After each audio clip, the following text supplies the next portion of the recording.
All right, here you're gonna identify any parallel or perpendicular line. So the easiest way to do this is to get the slope of everything. Okay, so let's do this line first. What's the slope here?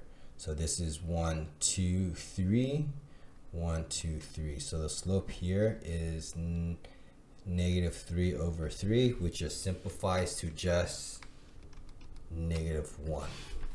What's the slope here? Well, this is 1, 2, 3, 1, 2, 3. Well, that also looks like the same.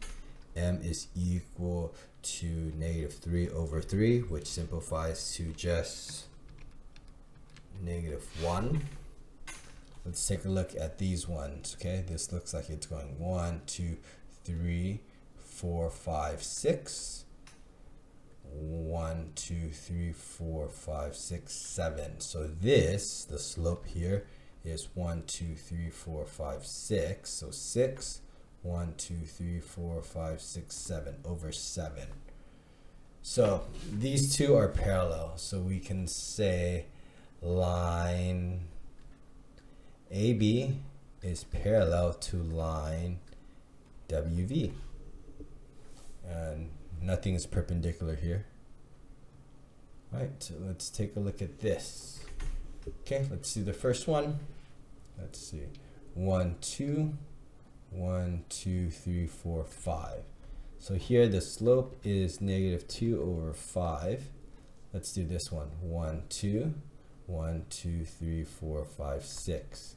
M is equal to -2/6. Let's do this one. 1, 2, 3, 4 over 1. So here M is equal to 4/1. Yeah, these are not even related.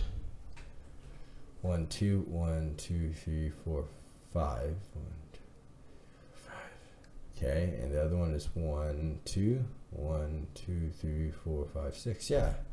No, here these are no relationship. None of them are parallel. None of them are parallel, nor are they perpendicular. Okay, the only one that is parallel is in question A.